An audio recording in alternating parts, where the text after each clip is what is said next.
Hai, di sini aku mau nampilin video Dagu Shibu. Silakan nonton.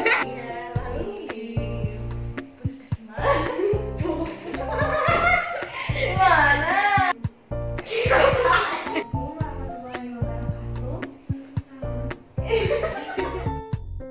Setelah menonton behind the scene dari video Dagu Shibu, sekarang kita menonton video asli dari Dagu Shibu. Selamat menonton.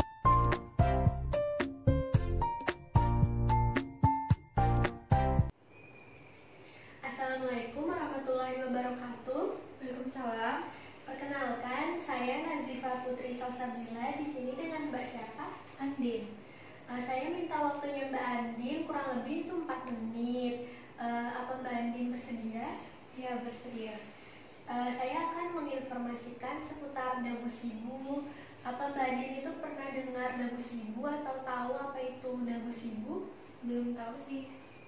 Jadi Dagu Shibu itu singkatan dari dapatkan, gunakan, simpan, dan buang obat.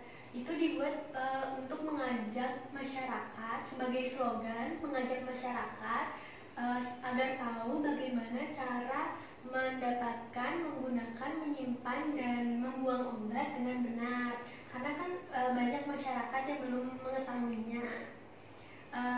Di sini juga saya akan menyampaikan Dagu Shibu tentang suplemen obat. Kan sekarang sedang marak-maraknya penyebaran virus corona ya.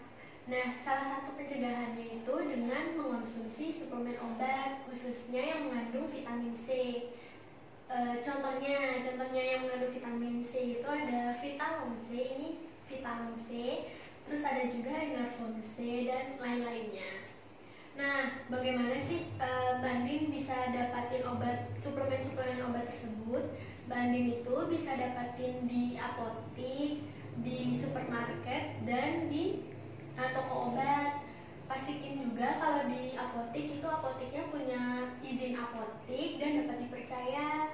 Pastiin juga Pak apotiknya itu punya apoteker yang bisa menjamin obat yang Mbak Andin pilih itu tepat. Kemudian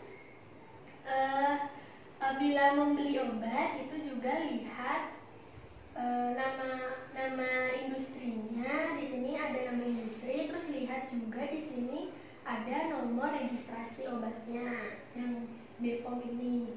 Terus yang kedua, cara menggunakan obat itu sesuai dengan aturan dan cara pakai yang sudah ditentukan. Seperti cara pakai obat-obat yang berbentuk padat seperti ini kan kapsul, terus ada juga tablet.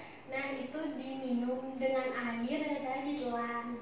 Nah, kecuali ada petunjuk lain itu seperti dihisap, bisa juga dihisap, terus ditaruh di dalam lidah atau enggak dikumur.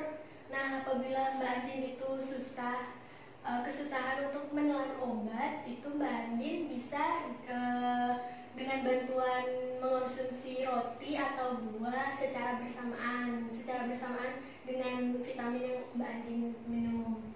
Terus yang ketiga itu simpan obat. Nah, simpan obat di rumah apa Mbak Andin punya kotak obat?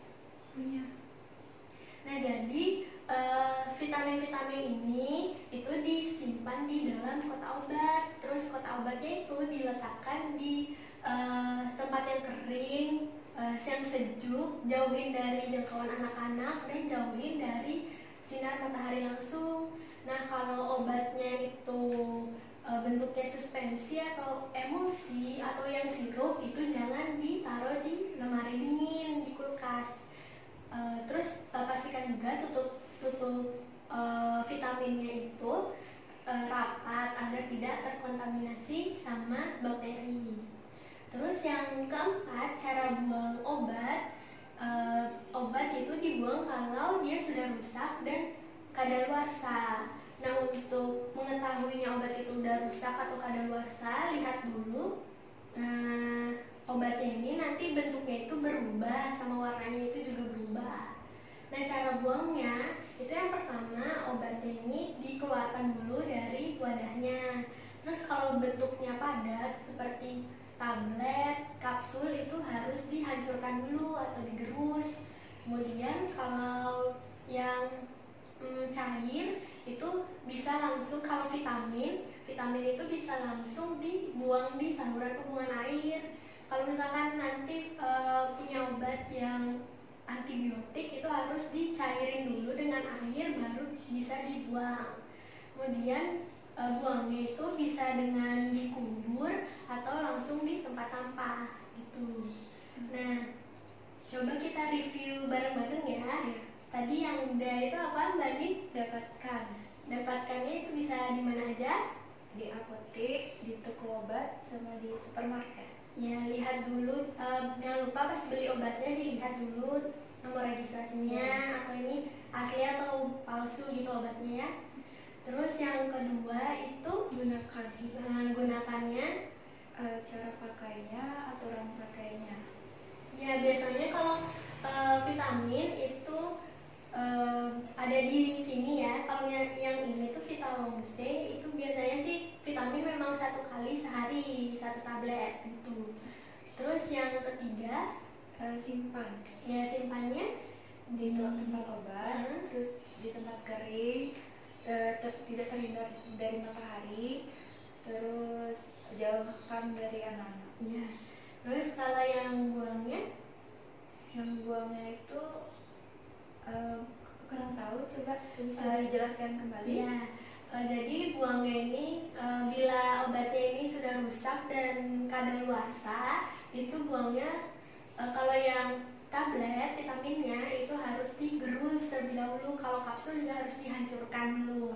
Kalau misalkan vitamin cair itu langsung aja buang ke saluran pembuangan air itu.